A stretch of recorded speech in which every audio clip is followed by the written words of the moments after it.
Eu gostaria, antes mesmo de começar a mensagem hoje pela manhã, parabenizar as mães da igreja pelo Dia das Mães, que se comemora nesse segundo domingo de maio.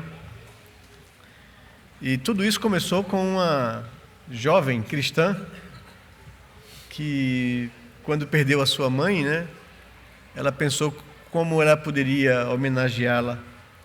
E então isso começou na América e ela dedicou e escreveu e lutou para que o Congresso americano pudesse separar um dia para celebrar o valor da maternidade, algo tremendo criado por Deus para a multiplicação da sociedade humana, para o estabelecimento de uma sociedade mais justa. E ela conseguiu isso na América depois de algum tempo, se estabeleceu esse dia e se espalhou pelo mundo. Mas nós trouxemos aqui uma palavra do pastor Hernandes, fizemos aqui algumas adaptações sobre o incomparável valor de uma mãe, e eu queria estimular as mães e as mulheres da igreja nisso. Eu sei que pouca gente lê boletim, mas eu queria então enfatizar isso para vocês. O texto nos diz que de todas as missões concedidas ao ser humano na história, nenhuma transcende a maternidade. O grande estadista americano Abraham Lincoln diz que as mãos que embalam o berço governam o mundo. Peter Marshall, capelão do Senado americano, diz que as mães são as guardiãs das fontes, aquelas que promovem o bem, mesmo permanecendo tantas vezes nas sombras do anonimato. Ser mãe é gerar um outro ser dentro do seu próprio ser. É misturar sua vida com outra vida diferente, mas umbilicalmente jungidas ao seu corpo, sua alma e a seus sonhos. Ser mãe é doar-se incondicionalmente ao objeto do seu amor. É entregar-se sem reservas a quem nutre no ventre, no seio, nos braços. É correr risco para que o fruto do seu amor seja protegido e guardado do mal. Ser mãe é ser ensinadora, intercessora e protetora. Ser mãe é celebrar com os filhos as suas mais risonhas vitórias e chorar com eles as suas mais amargas tristezas. Ser mãe é ser um vaso de honra nas mãos de Deus para edificar uma família sólida, lançar os fundamentos de uma sociedade mais justa e construir os alicerces de uma grande nação. A Bíblia faz referência a muitas mães que deixaram um abençoado legado a ser seguido. Joquebede não desistiu de Moisés, seu filho, mesmo estando ele sentenciado à morte antes de nascer. Deus a honrou, e esse filho tirado das águas foi o libertador do seu povo. Ana orou e chorou por Samuel, seu filho, antes dele ser concebido, e consagrou-o a Deus depois de nascido, para vir a ser o maior profeta, sacerdote e juiz de sua geração. Abigail lutou bravamente pela sua casa e livrou seus filhos de grande tragédia, conjugando firmeza e doçura, destreza e prudência.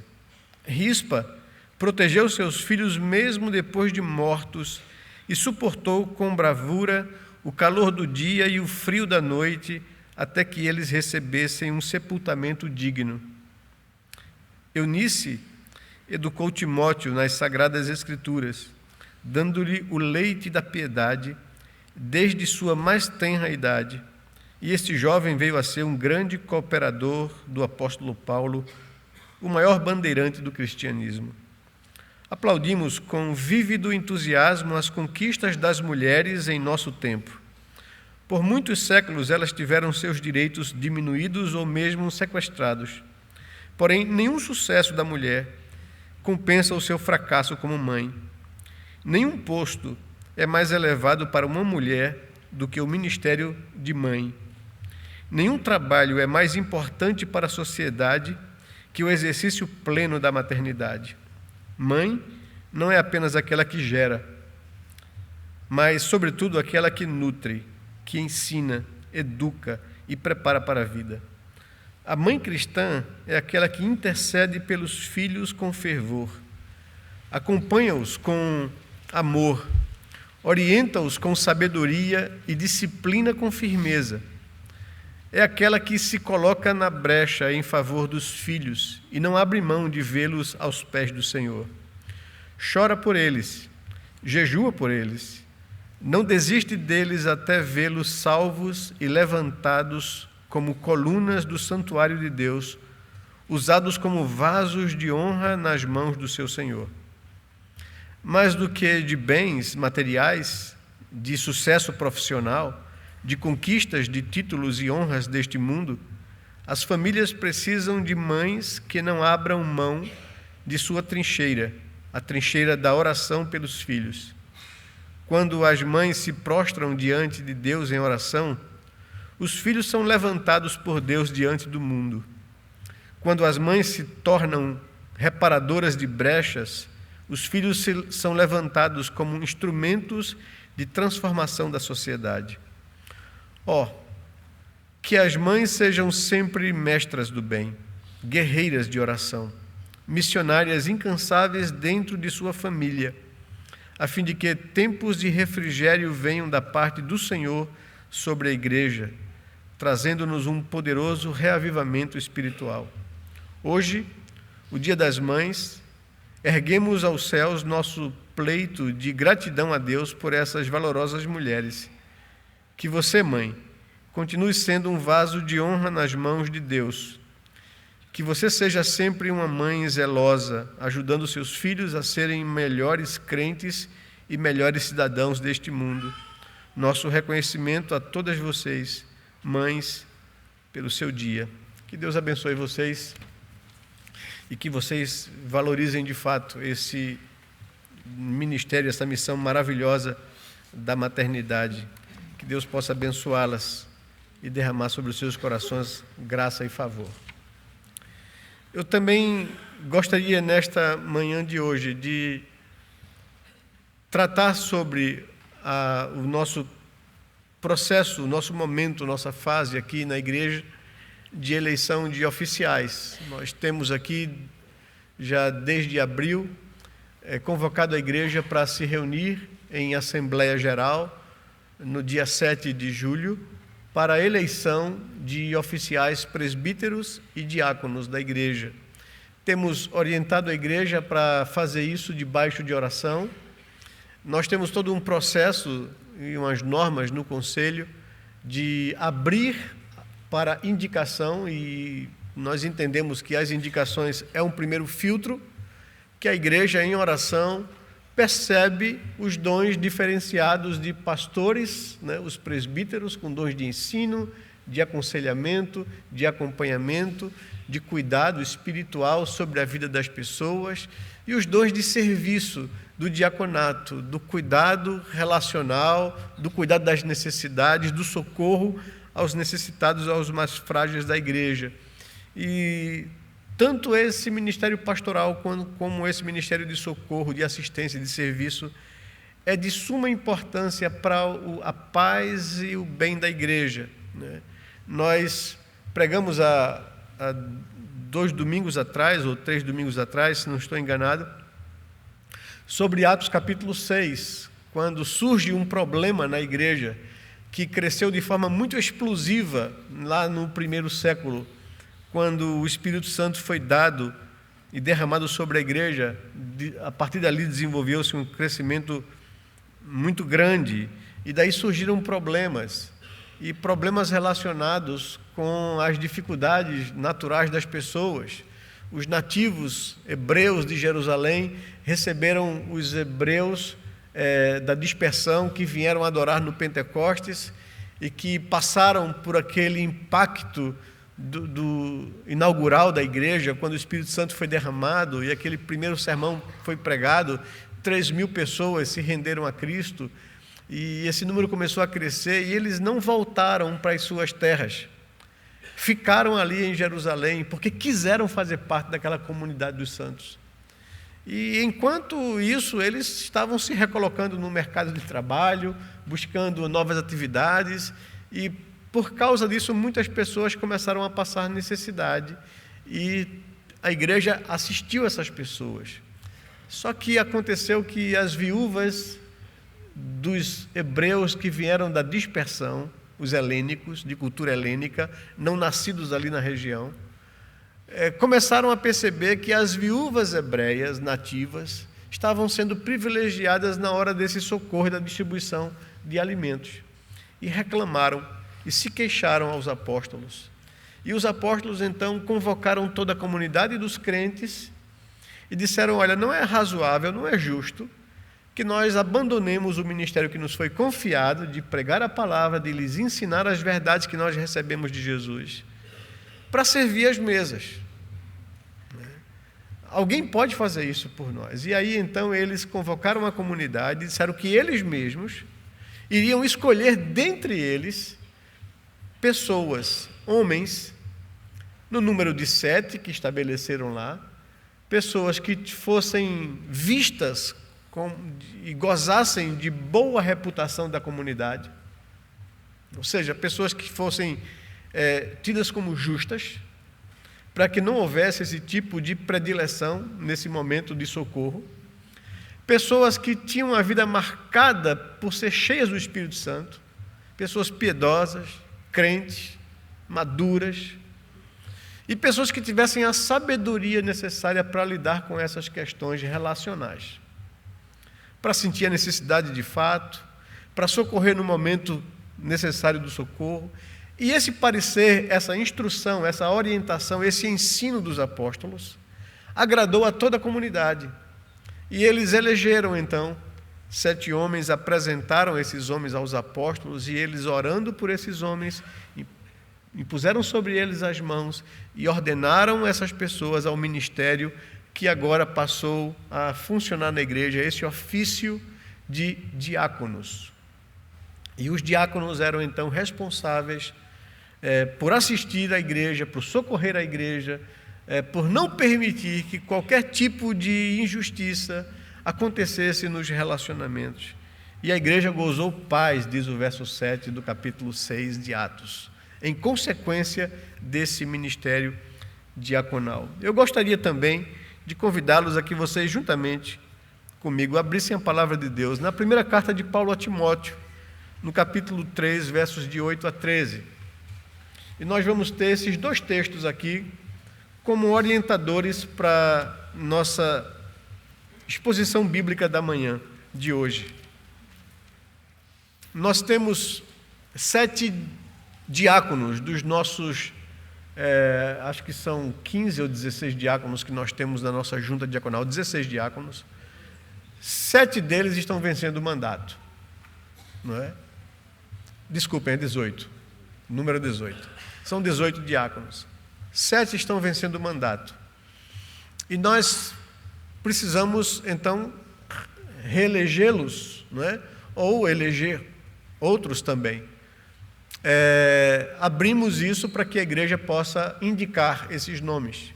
Eles não são nenhum diácono ou nenhum oficial da nossa igreja, é uma regra nossa, que vence mandato, é um candidato natural ou imediato. Ele é natural porque ele está exercendo um ofício, e nós entendemos que um ofício, a nossa própria Constituição entende isso, que ele não é um caso temporário.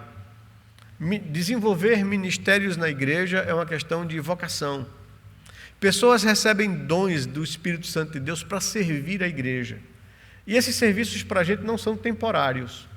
Quem tem dom de ensino deve se esmerar em ensinar e ter isso como um ministério de vida. Quem tem dom de serviço deve se esmerar em socorrer, em servir, e isso como um ministério de vida, isso não é temporário. Na nossa igreja presbiteriana brasileira, isso é uma exclusividade, é uma peculiaridade nossa, nós temos mandatos de 5 anos para os cargos de ofício na igreja, como pastores, presbíteros e diáconos. Mas isso é uma peculiaridade do presbiterianismo brasileiro. Fora do Brasil, no mundo, na Europa, na Escócia, na América, uma vez que uma pessoa é eleita para um ofício na igreja, isso não é temporal. Ele é eleito para desenvolver isso a vida toda, né? Então, a não ser que aconteça um incidente de percurso, alguma coisa grave, algum pecado grave que justifique a saída dessa pessoa no ofício, ou a morte, ou a transferência para um outro estado, uma mudança, né? Então, cessa-se o exercício no ofício por um caso desses. Mas no Brasil é diferente. Isso criou uma certa instabilidade, né? Porque, claro, tem um lado positivo nessa mentalidade de que a pessoa vai ser avaliada. Mas a Bíblia nos orienta que essa avaliação deveria ser antes do ofício ser estabelecido, né? E a gente vai ver nesse texto hoje que a pessoa deve ser primeiro experimentada para depois, então, ser ordenada no ofício, né? E não o ofício ser um experimento. Se deu certo, deu. Se não deu, não deu, né?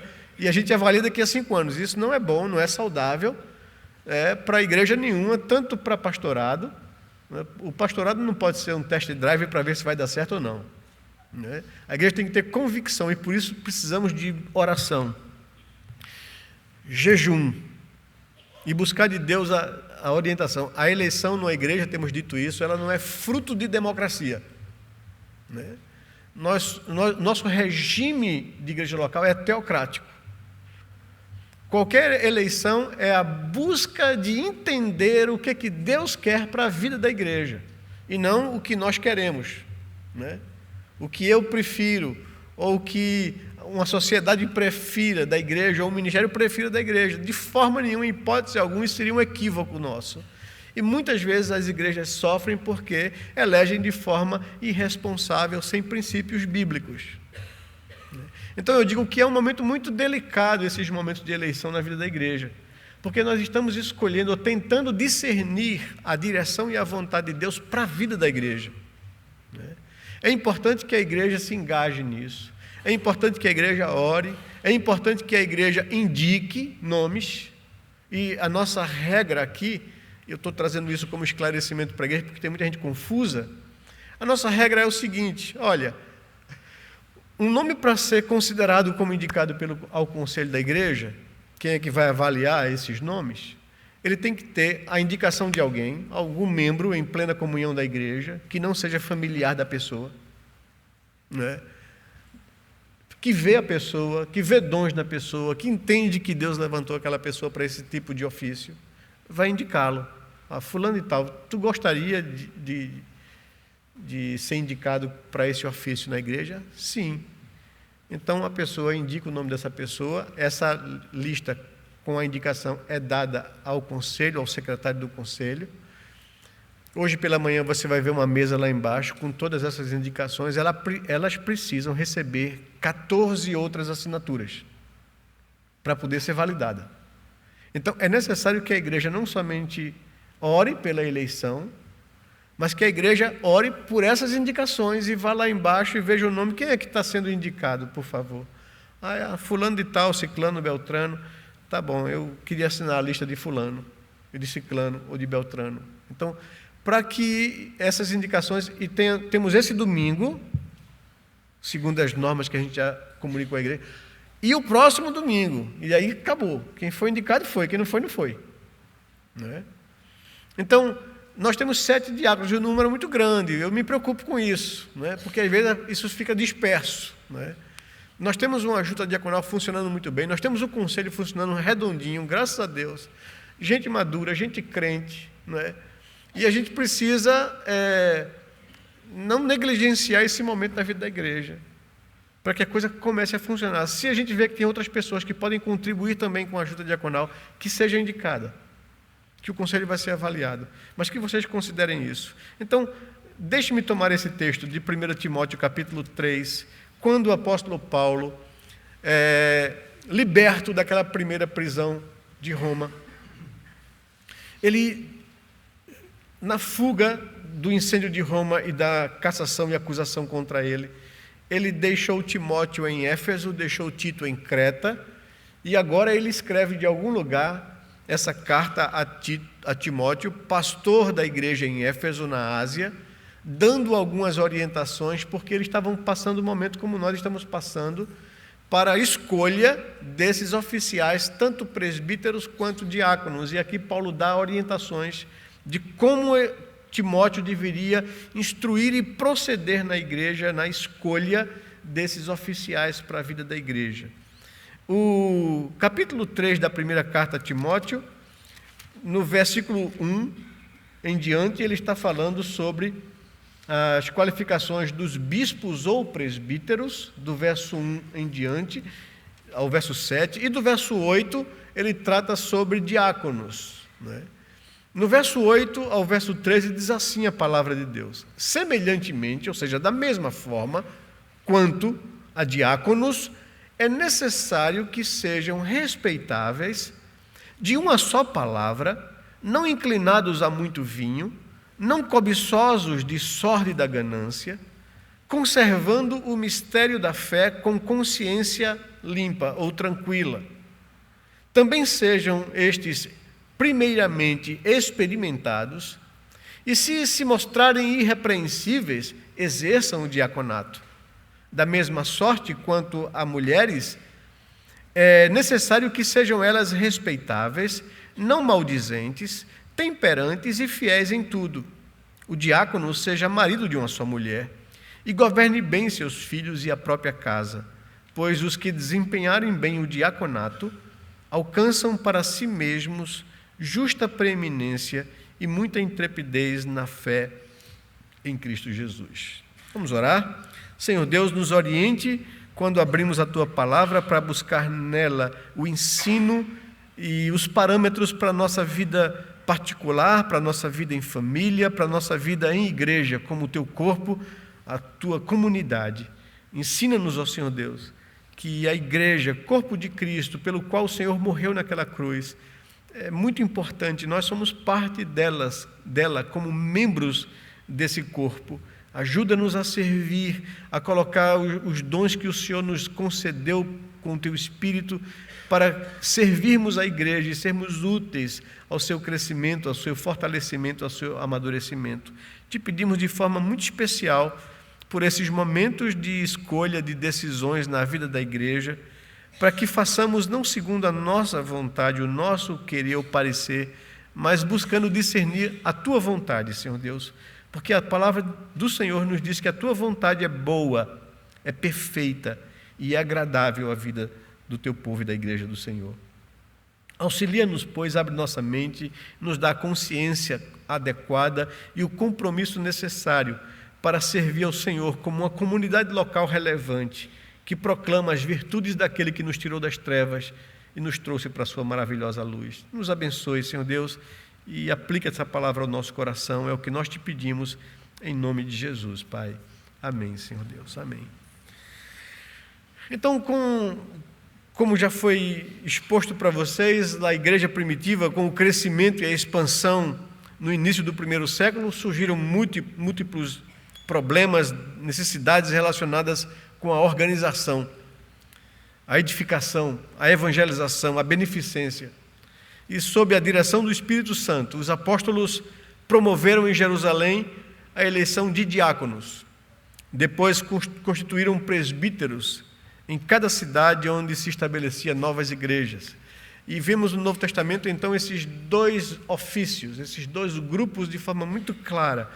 Um para cuidar da ensino, da instrução, da pregação, do treinamento, da formação dos discípulos, e outros para cuidar das suas necessidades, como corpo, como comunidade de Cristo. O texto de Atos 6, de 1 a 7, nos fala da necessidade que a igreja sentiu de dividir funções, segundo o dom que o Espírito Santo concedeu a cada um, para melhor servir a causa do reino, pois começaram a existir problemas que os apóstolos entenderam que não fazia parte dos seus dons, dos dons que receberam. Nós, como igreja local, desejamos crescer e para isso precisamos eleger pessoas com dons para esse ministério. Precisamos estruturar bem e dinamizar o trabalho diaconal na nossa igreja. Queria dar algumas observações preliminares sobre essa palavra diácono, que aparece no Novo Testamento. Qual o significado desse termo? Vem originalmente do grego, língua, idioma que foi escrito no Novo Testamento, que o mundo falava em toda a época, e literalmente essa palavra diácono significa servo, assistente, ministro. Daí vem esse termo, essa derivação, ministério. Ministério é algum movimento que serve numa área à vida da igreja, não é? Então, a palavra ministro é um servo, um assistente, um diácono. É uma palavra geral no Novo Testamento, utilizada para todos os crentes, né? Todos nós somos diáconos, de forma geral. Todos nós somos ministros. Todos nós servimos uns aos outros. O crente existe para servir ao outro. A comunidade da igreja é uma comunidade de servos, né? Jesus enfatizou muito claramente isso quando via as disputas e as competições entre os apóstolos. Ele repreendia e ensinava e corrigia, dizendo que eles não deveriam ter esse espírito, porque esse espírito é das pessoas que não têm Deus, que querem ser servidos pelos outros. Nós fomos chamados para servir as pessoas. E ele dá ele como exemplo. Vocês não me chamam Senhor, e eu sou Senhor de fato. Mas olha a minha atitude com vocês. Eu deixei a minha glória para vir servir, para vir ser útil, para morrer numa cruz, para resgatar a igreja, vocês. E quando ele, num dos últimos momentos antes da crucificação, naquela noite em que ele transformou a Páscoa na ceia do Senhor, e disse que eles agora celebrariam a ceia e não mais comemorariam a Páscoa, ele aparece lá na sala, despido de cima, com a toalha no ombro e com a bacia, e senta aos pés dos apóstolos como um servo, como um escravo de casa, para lavar os pés. E até Pedro resiste aquilo, dizendo: de jeito nenhum, Senhor, o Senhor não vai fazer isso comigo, não é? O Senhor não é servo, o Senhor não é escravo. E ele diz a Pedro: Pedro, se você não permitir que eu te faça isso, você não tem parte comigo no ministério. E Pedro então disse: não, então pode dar banho em tudo. Ele disse: calma. E aí ele lavou os pés de todos os discípulos e deixou aquela pulga atrás da orelha deles. E depois de cearem, ele pergunta a ele: vocês entenderam o que eu quis mostrar para vocês? Vocês me chamam Senhor e dizem bem porque eu sou. Eu sou o Criador do universo, eu sou o Senhor da história. E eu, como Senhor, fui servo de vocês, lavei os pés de vocês, é porque eu quero que vocês aprendam que vocês foram chamados para servir e não para ser servido. Então, se o meu Deus, se o meu Senhor, se o meu Salvador mostrou isso, é porque Ele quer que cada um de nós aprenda a ser útil e a servir aos outros. E não viver a vida de forma egoísta como as pessoas que não têm Deus, de achar que as pessoas existem para o meu bem. Os maiores conflitos de casamento, de família, de uma relação de marido e mulher, é isso. É uma quebra de braço, né? Porque ninguém quer ceder, ninguém quer servir. Eu só quero que os meus direitos sejam observados, né? Eu quero respeito, não é? Geralmente é isso, os nossos conflitos de marido e mulher. Quando falta esse espírito de servir o outro, né? Tanto o homem quanto a mulher. Cada crente é chamado na Bíblia, no Novo Testamento, de servo, de diácono. Então, essa palavra geral é aplicada a todos. O servo de um rei era chamado assim, Mateus 22:13. Então ordenou o rei aos serventes. A palavra servente é traduzida em português, não é como servente, mas é diácono, lá no texto original grego. Os apóstolos como servos do evangelho. Colossenses 3:25, do qual me tornei ministro. Essa palavra ministro, traduzido em português, é a palavra diácono no grego. Os ministros de Cristo, né? Como dizem em 2 Coríntios 11:23, 1 Timóteo 4:6, serás bom ministro de Cristo Jesus. A palavra ministro é diácono. Os homens como Timóteo, Epáfras, Tíquico, São fiéis ministros, são termos usados para esses homens em 1 Tessalonicenses 3:2, em Colossenses 1:7, em Efésios 6:21. A palavra fiéis ministros são fiéis servos, diáconos. É um termo usado para o próprio Jesus. Lá em Romanos 15:8, ele foi constituído ministro da circuncisão. A palavra lá é diácono. Então, é a palavra servo.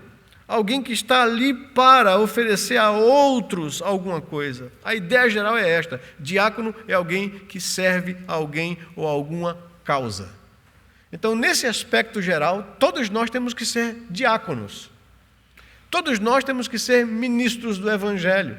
Todos nós temos que ser servos uns dos outros.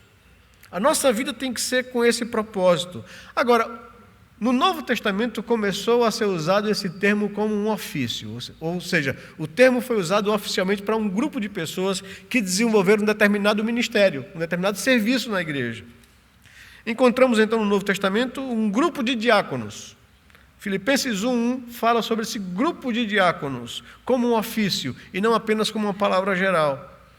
Em 2 Timóteo, aqui o texto que nós lemos também é um grupo que trabalhava na igreja assistindo aos necessitados, dando a ideia de um grupo fixo e oficial, distinto dos presbíteros, que é um outro grupo que aparece no Novo Testamento, passa a aparecer e até depois do surgimento dos diáconos como ofício.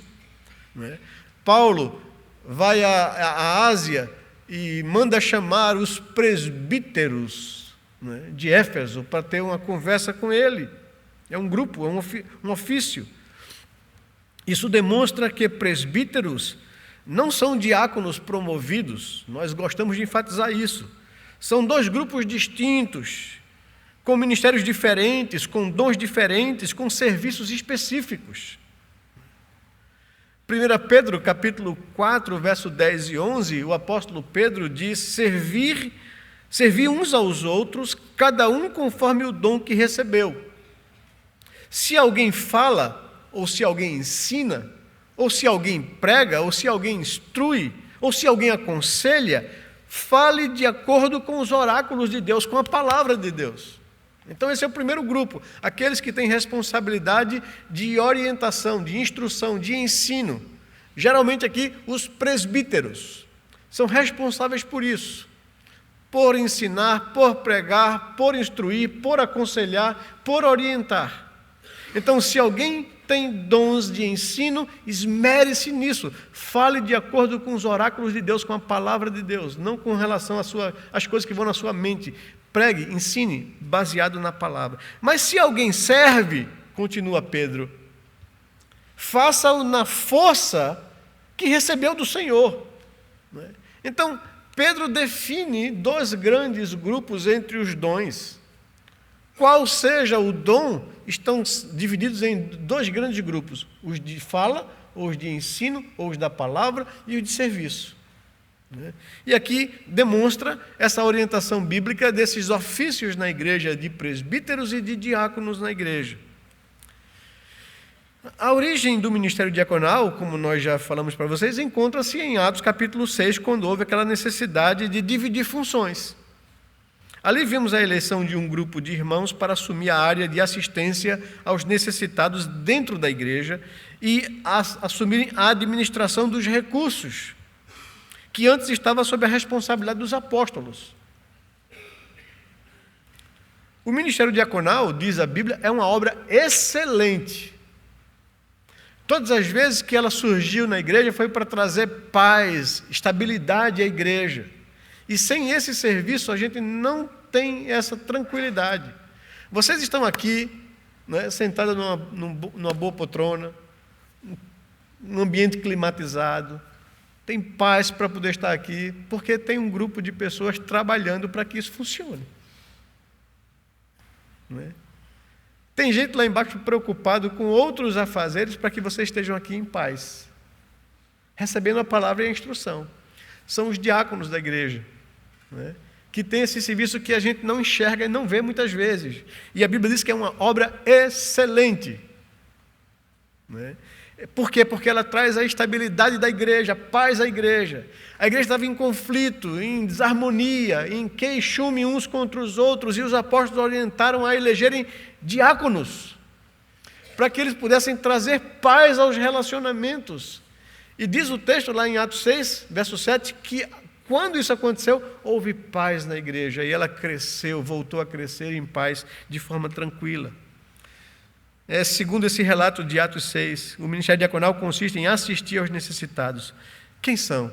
Pobres, doentes e desamparados. Na época, os mais necessitados eram órfãos e viúvas, né?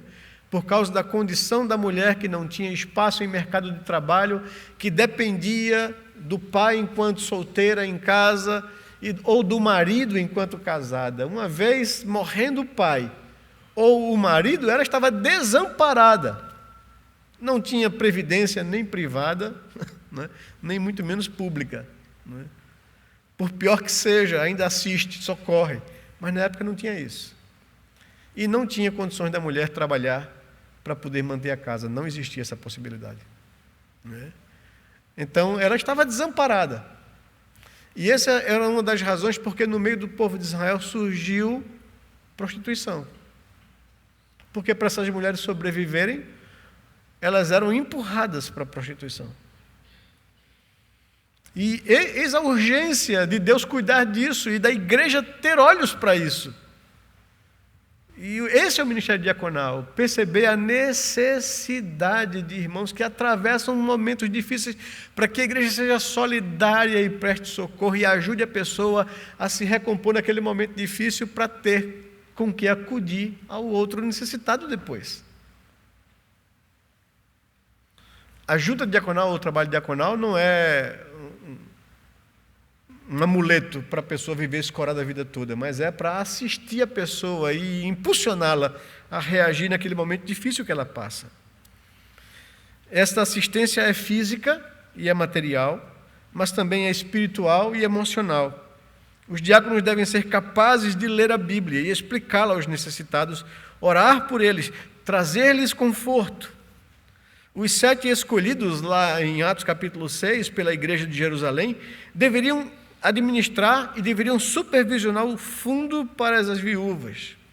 Esse é o primeiro exemplo de entrega de responsabilidade administrativas e sociais a pessoas dotadas com características e dons apropriados a isso. Essas pessoas deveriam gozar de boa reputação de toda a comunidade, né? Porque qual era a queixa? A queixa é que está havendo injustiça, está havendo preconceito, está havendo predileção, né? Umas pessoas estão sendo privilegiadas, outras prejudicadas, preteridas. Então, havia uma suspeita de que a igreja não estava sendo justa nisso. Aí, qual é a orientação? Então, vocês escolhem entre vocês pessoas que gozem de boa reputação entre vocês, que tenham um bom testemunho de serem pessoas justas. A responsabilidade não é nossa, são vocês que vão resolver isso, gente. Essas pessoas têm que ser gente crente, espiritual, madura, cheia do Espírito Santo, que tem uma vida demarcada por isso. É gente piedosa, né? Que não vai facilmente dar lugar a predileções pessoais, a motivações erradas. Gente que pondera o coração diante de Deus, que tem uma vida de santificação crescente, e gente que tem discernimento, gente que tem sabedoria para lidar com essas questões relacionais. Não pode ser um incendiário, né? O fulano está chateado com o ciclano, e vem para ele, e ele bota fogo no negócio em vez de reconciliar pessoas, né? Então tem que ser alguém que tenha discernimento, tem que ser alguém para perceber, porque vai acontecer isso no próprio Novo Testamento. Gente que não queria trabalhar e ficava escorado, já que tem esse serviço de assistência na igreja, né? E ele diz, olha, vocês têm que ter discernimento para perceber isso. Se a pessoa não quer trabalhar, também não come. Não vai ter essa assistência da igreja, não. Então, é esse discernimento. É o discernimento para perceber que tem uma pessoa passando necessidade, mas tem familiares na igreja que têm condições de manter. Então, vai lá e orienta, vai lá e dá instrução. É esse discernimento para que a igreja tenha condições de socorrer quem de fato é verdadeiramente desamparado. Porque se alguém tem pessoas crentes na igreja e não assiste, tem negado a fé, e é pior que o incrédulo, diz Paulo a Timóteo. Então, é esse discernimento que os diáconos têm que ter para orientar as pessoas de acordo com a necessidade real, tanto material, como também espiritual, como emocional, como de consciência. Então, a pessoa tem que ter isso. A Constituição da nossa Igreja Presbiteriana do Brasil diz o seguinte sobre as funções do diácono. O diácono é o oficial eleito pela igreja, ordenado pelo conselho, para, sob a supervisão deste conselho, dedicar-se especialmente à arrecadação de ofertas para fins piedosos, ao cuidado dos pobres, doentes e inválidos, à manutenção da ordem e reverência nos lugares reservados ao serviço divino, a exercer a fiscalização para que haja boa ordem na igreja, na casa de Deus e nas suas dependências. O artigo 53 da Constituição da nossa Igreja Presbiteriana do Brasil. Mas também a Bíblia fala que as pessoas que devem exercer ou que almejam exercer essas funções na igreja têm que manifestar algumas qualificações que são exigidas para alguém exercer o ministério diaconal. Quais são elas? E aí o texto, nós já vimos Atos, cheio do Espírito Santo, uma pessoa de boa reputação e uma pessoa que tenha sabedoria. Boa reputação, só para enfatizar, significa que a pessoa deve gozar de bom testemunho, que seja bem vista pela igreja e pela sociedade. Não pode ser uma pessoa que tenha má fama ou má reputação. Não é? Cheia do Espírito Santo significa que a sua vida deve ser dominada pelo Espírito Santo, mostrando os seus frutos. Gálatas 5:22. Mansidão, temperança, amor. Não é? Significa que deve refletir intimidade com Deus, devoção, graça, piedade, poder, maturidade espiritual. E tem que ser uma pessoa cheia de sabedoria. A sabedoria exigida não é de cultura ou de conhecimento, mas sabedoria prática, discernimento, jeito para perceber e ajudar as pessoas. Essas três exigências devem estar juntas. E conforme o texto que nós lemos de 1 Timóteo 3, de 8 a 13, algumas outras exigências são aqui colocadas. São qualificações requeridas. A pessoa deve ter uma vida moral irrepreensível. Ou seja, boa reputação. O verso 8. O que é essa vida irrepreensível? Ser uma pessoa de respeito. Uma pessoa respeitável, de uma só palavra. Não inclinada à bebida, a muito vinho. Não cobiçosa de sorte da ganância. Não é? Não pode ser uma pessoa gananciosa, não pode ser uma pessoa desequilibrada a ponto que não tem domínio de si, porque vinho eles bebiam, era uma bebida básica do judeu. Não é? O que ele não podia ser uma pessoa que se embriaga. Não é? Para que a gente não tenha nenhuma noção de legalismo aqui na igreja. Não é? A Bíblia não proíbe você tomar uma taça de vinho. A Bíblia proíbe você de se embriagar com isso, de não ser uma pessoa que tenha equilíbrio, não tenha domínio de si. Né? Então não há nada de errado você, com a sua esposa, com a sua família ou amigos, né, num jantar, tomar um vinho, não tem problema com isso. Né? Nós não somos uma igreja que vamos impor a palavra ou algo que ela não diz. Agora, por outro lado, a Bíblia é muito clara em relação a isso. Não pode ser uma pessoa dada ao vinho. Não pode ser uma pessoa que se embriague, que não viva sem isso. Então, tem que ser uma pessoa irrepreensível na sua conduta. Respeitável, de uma só palavra, uma pessoa confiável, né? Uma pessoa não inclinada a muito vinho, e uma pessoa não cobiçosa, não gananciosa. Deve também ser firme na sã doutrina, verso 9. Conservar o mistério da fé, ou seja, uma pessoa que é sadia na palavra de Deus, né? Uma pessoa que não é tendente a erros teológicos, a heresias, né? Uma pessoa que não é polêmica nessas questões, é uma pessoa saudável, que pode instruir a qualquer pessoa que vá perguntar ou pedir instruções a ele. Tem que ser uma pessoa que conserva o mistério da fé. deve ter vida familiar equilibrada. O verso 11 e o verso 12. A família é a referência para esses ofícios na igreja. Veja como é a família do pastor. Porque se ele não conseguir pastorear a sua casa, ele não vai pastorear a igreja. Não é? Veja como é a família do presbítero. Se ele não consegue pastorear e cuidar da vida dos seus, ele não vai cuidar da vida da igreja. Veja a família do diácono. Se ele não consegue ter uma família equilibrada, uma boa harmonia familiar, ele não vai conseguir fazer isso na igreja. Então, é a referência à família. Devem ter vida familiar equilibrada, saudável, verso 11 e 12. Isso significa ter uma esposa respeitável, não maldizente, temperante, ou seja, moderada, e fiel em tudo. O verso 11 e o verso 12, quando diz da mesma sorte quanto a mulheres, é necessário que sejam elas respeitáveis, não maldizentes, temperantes e fiéis em tudo, nós não entendemos, porque não há nenhum outro fundamento da Escritura que diga que a mulher ela pode ser diaconisa da igreja. Não tem isso na Escritura.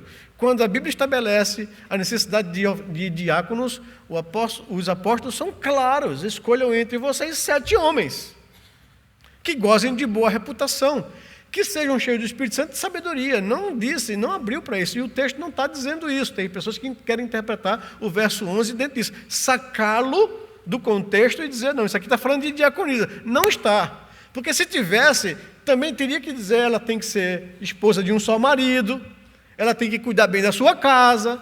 Não diz isso. Está falando da esposa dos diáconos. A esposa de um diácono, ela é referência ou é espelho para a credibilidade dele. Porque se for uma pessoa maldizente, se for uma pessoa que sai falando de todo mundo, se for uma pessoa que não manifesta moderação e equilíbrio, é porque esse diácono não consegue pastorear a mulher que tem. Então ele não está apto para ser um líder da igreja, um oficial da igreja. Então o que o texto está falando é disso.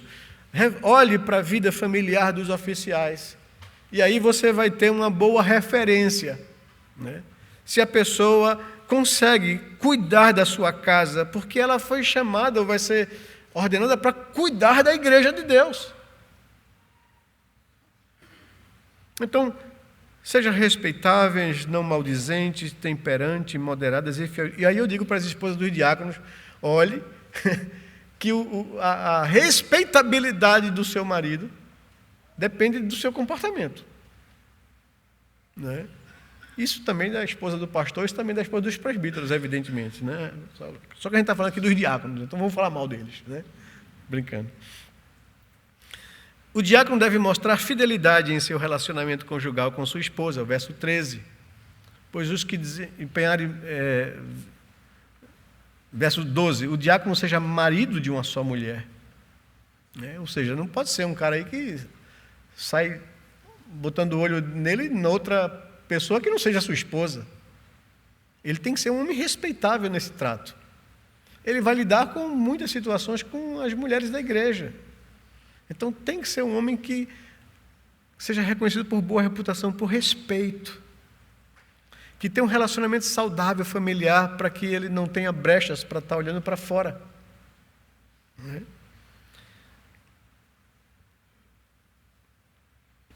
Isso é ter um bom relacionamento familiar.